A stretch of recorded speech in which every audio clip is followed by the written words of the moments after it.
Hello and welcome back to Advanced Professional Communications, COMM-6019. So here we are in week 8, and for the remainder of the course, we're going to focus our attention on writing and researching a research report or case study. They're essentially the same thing. And so here, this is what we want to sort of spend our time looking at. And really, one of the first things we want to do is look at research techniques and our sources, because our sources really are important in terms of getting good material. Now, it used to be, and of course at my age, I can remember this very well, for better or worse, that you went to a library and you looked up, you would get a call number. Now, the most you'll have with a book is an ISBN number, but a call number.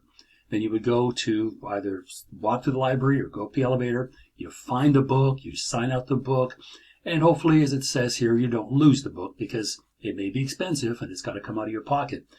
But no matter what, there was this idea of a library that was a source, a very reliable source of information of all kinds of things. Today, things are a little different.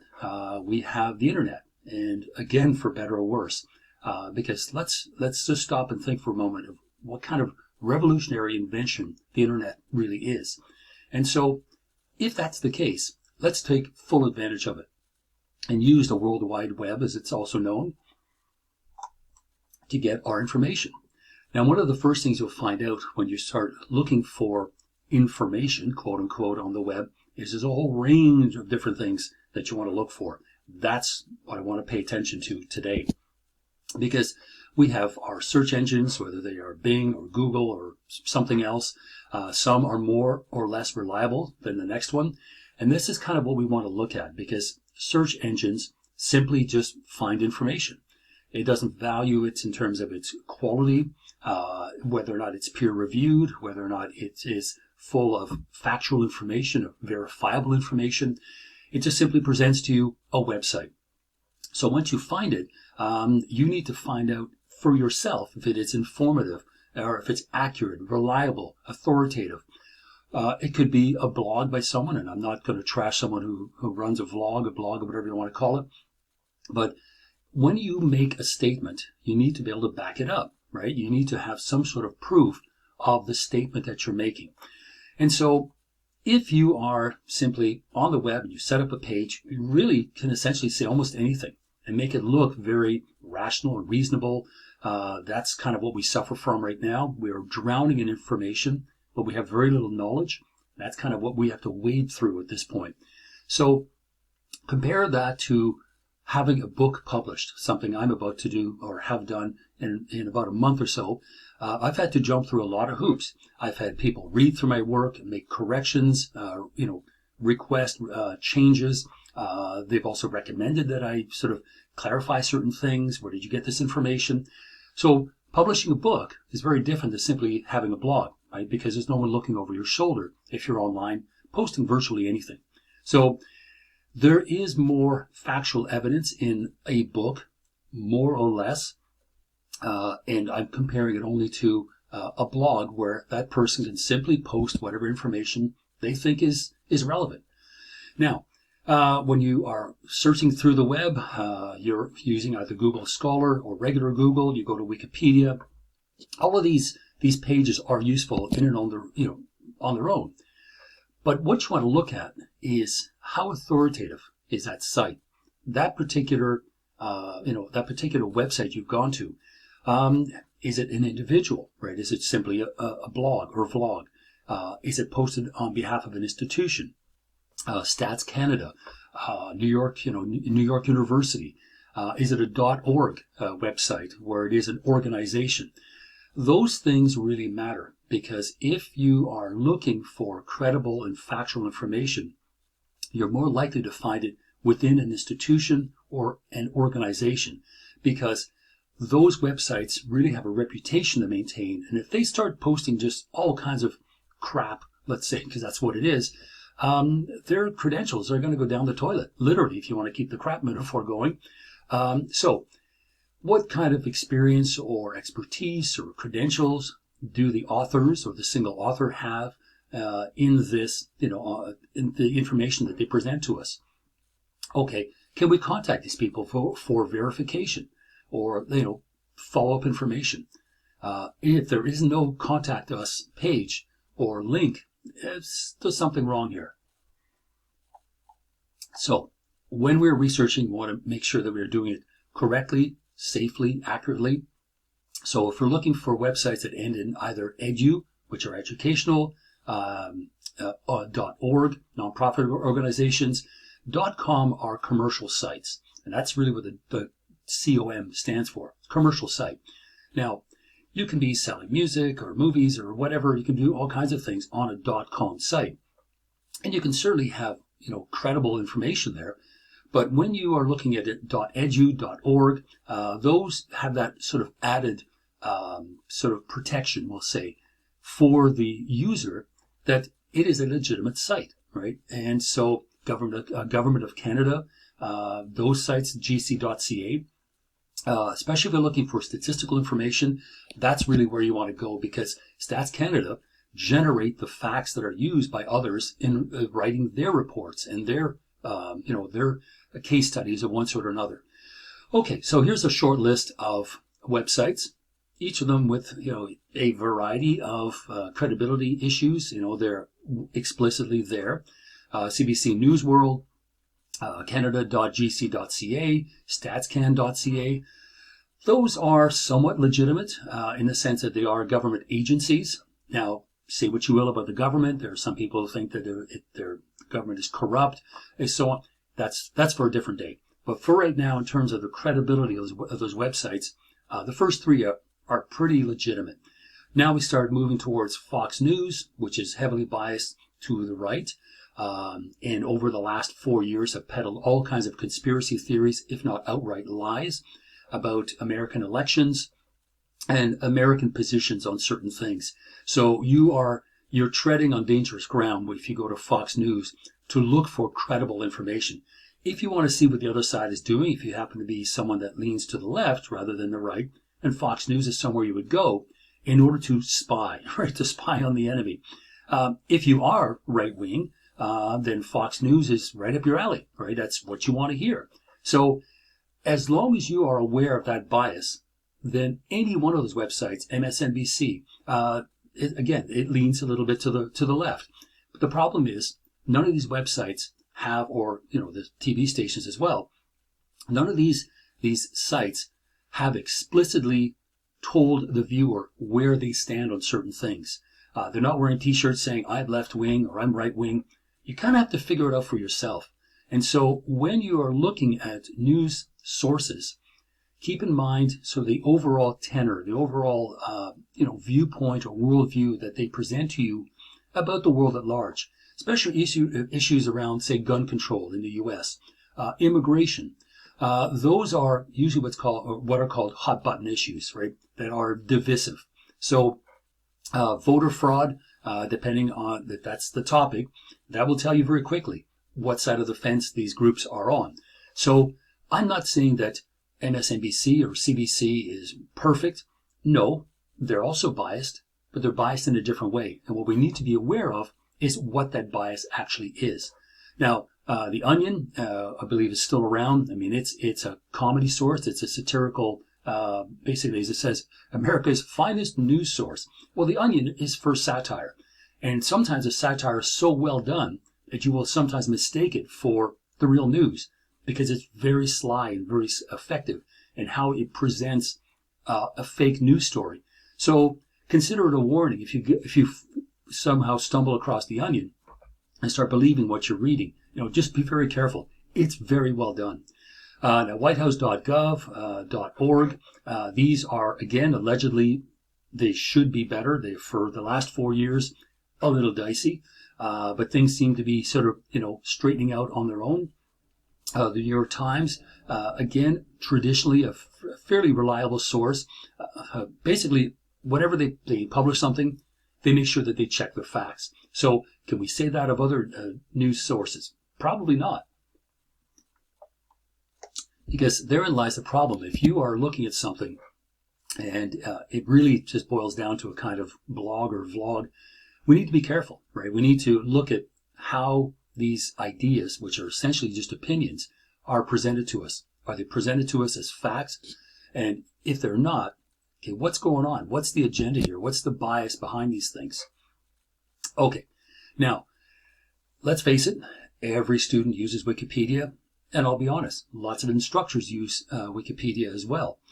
The difference is, excuse me, the difference between using Wikipedia in an explicit way rather than an implicit way is the following. You can use Wikipedia to get started on your research, but if that page is well put together, it is really a kind of portal into all kinds of other like primary sources, we'll say. So what I mean by that is, as you read through the Wikipedia page, scroll down to the very bottom, and if it's been properly put together, many of the points that are being made have been cited somewhere. So use Wikipedia for what it's really good at, which is collecting that information. So you start working on a case study or a research paper, you go to Wikipedia, you start reading the information, and you don't start to cut and paste. Do not do that, because you will fail. Instead, scroll down to the bottom and take a look at what some of the citations are. Are they PDFs? Excellent. Is there a link to that PDF? Even better. So you click on the PDF, takes you straight to the primary source, which became the source for that article you have just finished reading. Now, when it comes to putting all this together, when I read your citation page or your works cited page, I don't even know if you've gone to Wikipedia, right? I don't even consider. I look at your sources and I'm impressed because it looks like you've done your homework. You've gone out and looked for these primary sources, or at least secondary sources that talk about, in a direct way, the particular subject that you wish to write about. So you can use Wikipedia. Don't quote from it directly. Take advantage of it. Scroll down to the bottom and take a look to see what sources were being used. Now, all of this has to do with objectivity and disinterestedness and so on. And that's really where you need to read carefully between the lines. And some of us, if we read still a lot, and I still read a lot, as you can see behind me, isn't a full wall of books. Those are actual books. It's not a drawing, it's not a painting. Those are books. I've read many, many of these books. Now, when I'm reading through something, I'd like to know what the particular bias or the agenda is in a given article. And sometimes it's explicit, other times not so clear. And you need to kind of work through the material to figure out what the bias is. Is it anti-science? Is it anti-democratic? Is it anti-left-wing? Is it anti-climate change? Any number of these things. Those things are not often clear, and you need to read it carefully to see if you can identify what the bias is. Now, if you are writing and accurately and objectively presenting both sides, and you do it not by supporting only your side and cherry picking from the other side and just selecting a few things that you can knock down easily, that's not ethical. That's not fair. It's not morally the right thing to do. If you're going to objectively present both sides, you have to present both sides and present them in their totality and say, okay, here are the facts from both sides of the fence. Let's look at them carefully. And you can still look at the other side that you don't agree with and strengthen your argument by addressing the valid points that they raise. And this is why, well, if you are trolling the net on YouTube or whatever, there are all kinds of individuals that post a whole range of various things, that are coming from a left or a right-wing perspective. But it's funny how you rarely see those two individuals debating each other, because it's always done in a vacuum, right? Person X or Y is going to talk about climate change or, big business or gun laws or whatever, immigration, doesn't matter. But they seem to do it in a kind of bubble, in a vacuum, where they're basically just talking to themselves. But rarely do we see a debate between two sides without it kind of going off the rails pretty quickly. Because if one side is basing the argument on facts and the other side is just basing it on opinion or a wish, it's a wish fulfillment that I hope the world turns out to be this way, guess what? One of them is going to lose very quickly when the person with the facts simply presents them to the other side.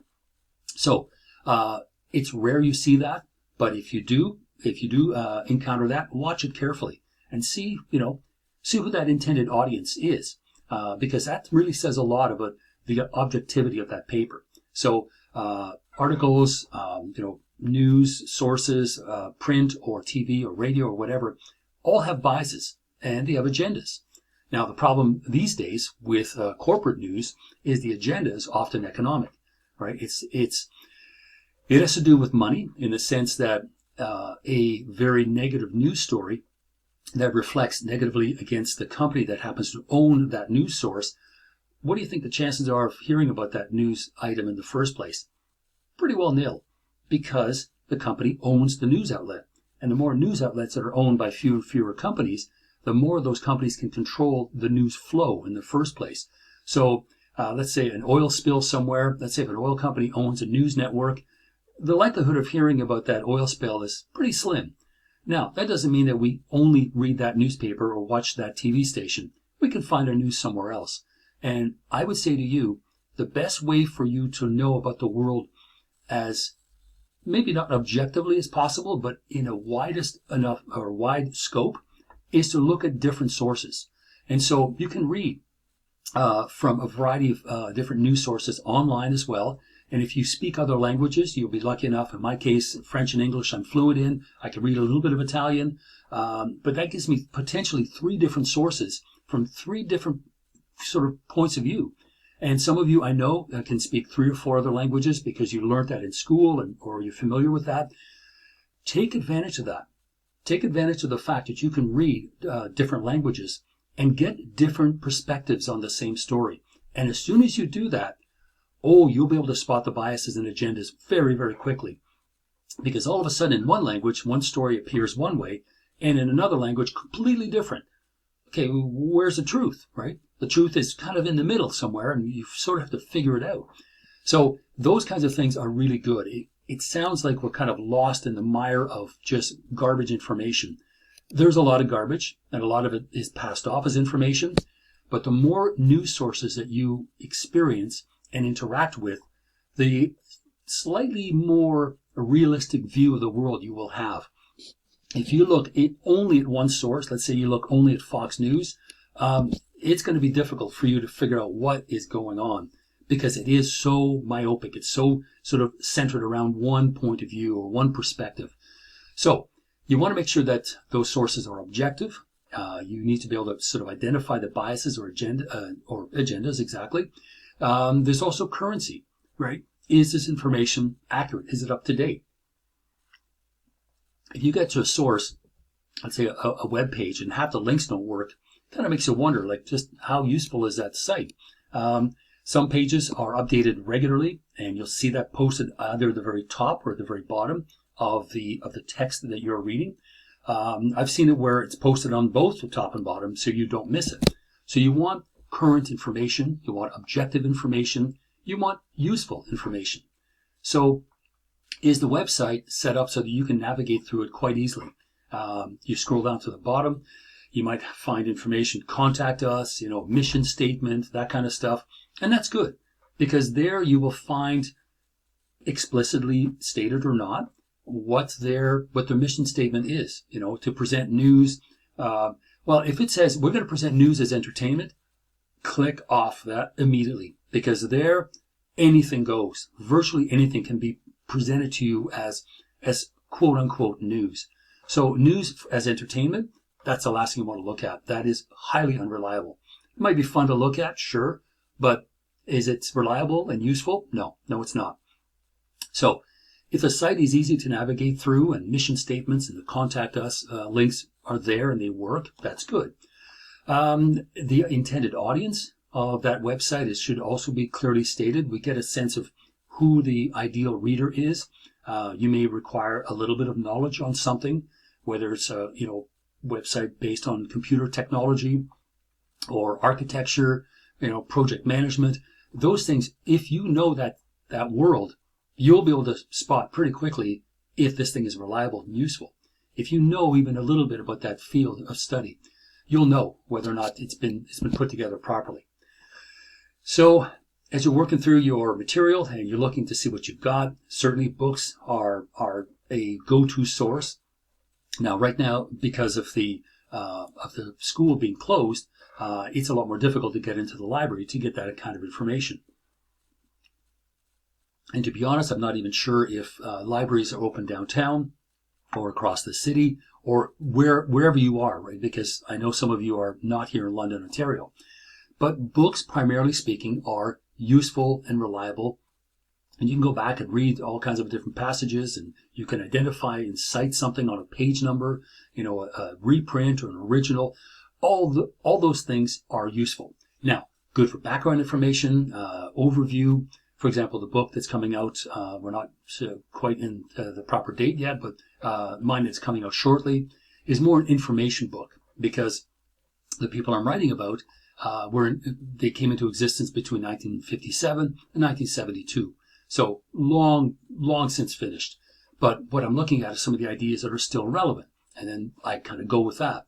So it is well-established knowledge. I compile it, and I was able to use sources in French, and especially in French and English. But it's background information. It's still useful. Okay, magazines and journals are more up to date. They tend to be published a lot more often with more regularity. So you can find good information in journals. Some journals that are scholastic or academically minded might come out 4 times a year, but still 4 times a year is a lot better than a book that comes out once every 3 years, right? Still more up to date. Newspapers, even more up to date. They tend to change daily. The trick now with a newspaper is to find a story that you may have read on a given day and then go back a week later to try to retrieve it, because they are updated almost in real time. So to track something down is not as easy, because you need to be able to go back and find it, because now you want to cite it.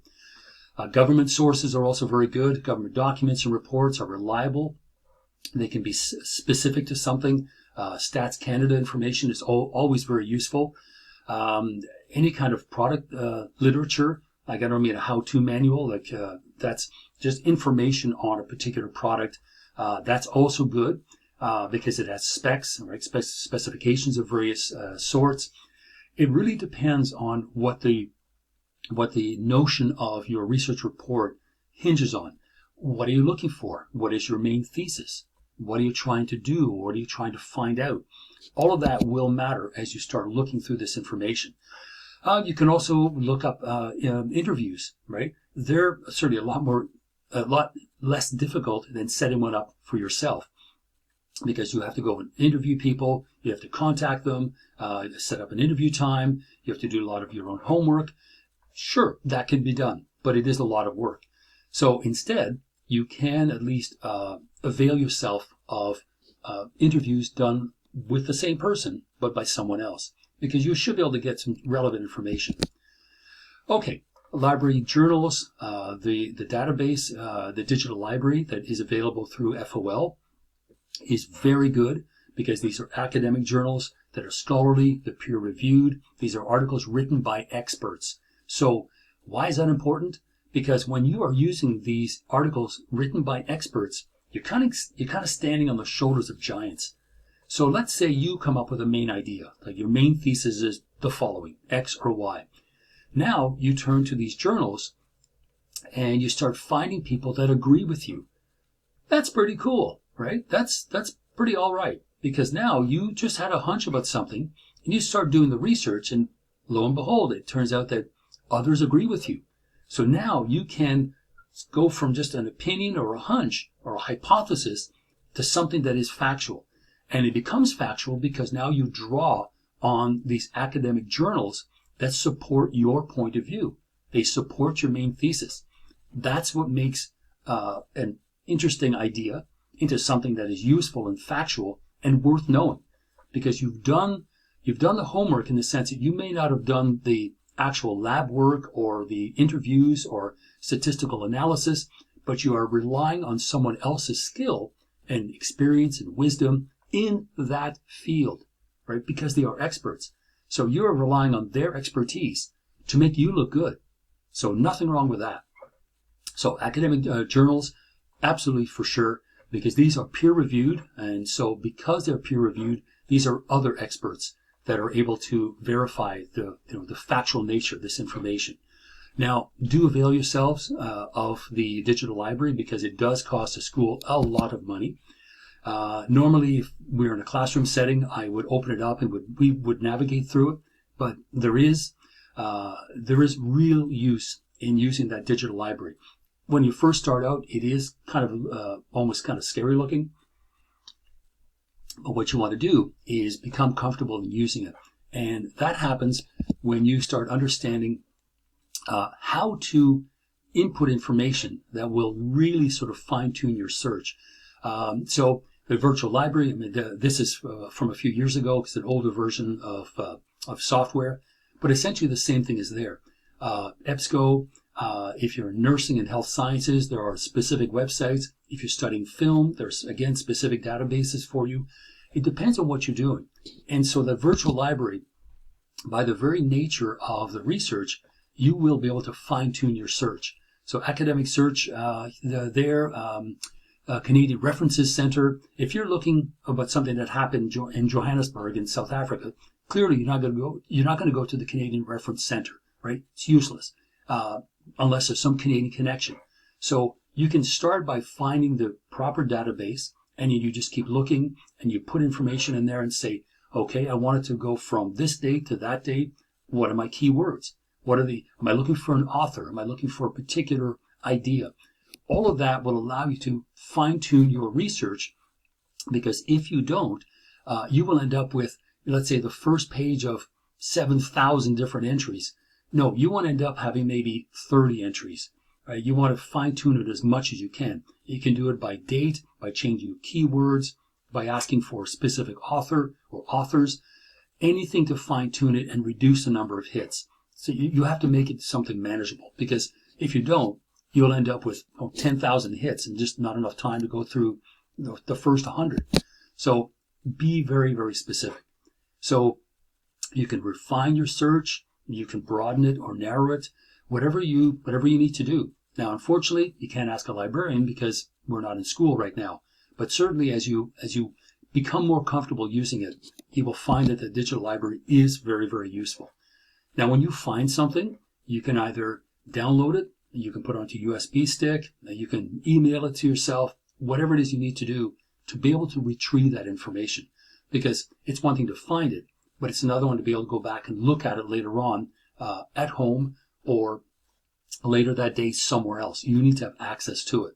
So make sure that you can either save it, print it, or put it to a USB key, especially if it's a PDF. So when you're done, when you are setting up your Works Cited page, even though it was a digital article that you read, for example, the one we see at the top of the page here, Joel Eichenbach, America's River, Washington Post, 5th of May, 2002, and then retrieve from. So you have the website right there. So you didn't have the newspaper right in your hands, otherwise you would have to cite the page number, but you have the article in front of you.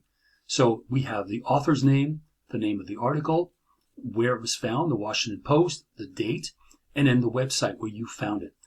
Now, it used to be that you would have to write, retrieved from or retrieved on this day from this site. The date is not as important anymore because many of these sites are more stable these days because hard drives and sort of storage space is much larger than it used to be. So these articles can stay put and remain stable for a much longer period of time. So you don't have to write that, on July the 2nd, I found this article. Just say retrieved from, and that's it. So that's really how you use it. And the web is basically the new library. Just make sure you know how to use it. So very often it turns out that you go to a website and you have no page numbers, no paragraph numbers. The website may not have an author, but you need to be able to identify it in some way. If the page has no author, let's say it's Stats Canada, which when that happens, then you use whatever you can use at the very top of the page that identifies the content of that page. Stats Canada, number of deaths from smoking in 2012. Okay, so under the letter N, number of deaths, that becomes kind of your author. It becomes the identifier. And there you've got the title, you've got Stats Canada, and the actual page where you retrieved it from. So it does say if the site has no author, maybe you should use a different site. For the most part, maybe. But if it is a site that traditionally does not offer an author, such as Stats Canada, because if you ever go there, you'll notice there's nothing that's authorized. So you don't know at this point who that is. So finally, we're done, and investigating and researching should be a lot of fun, and hopefully it will be. And I will see you back in just a moment.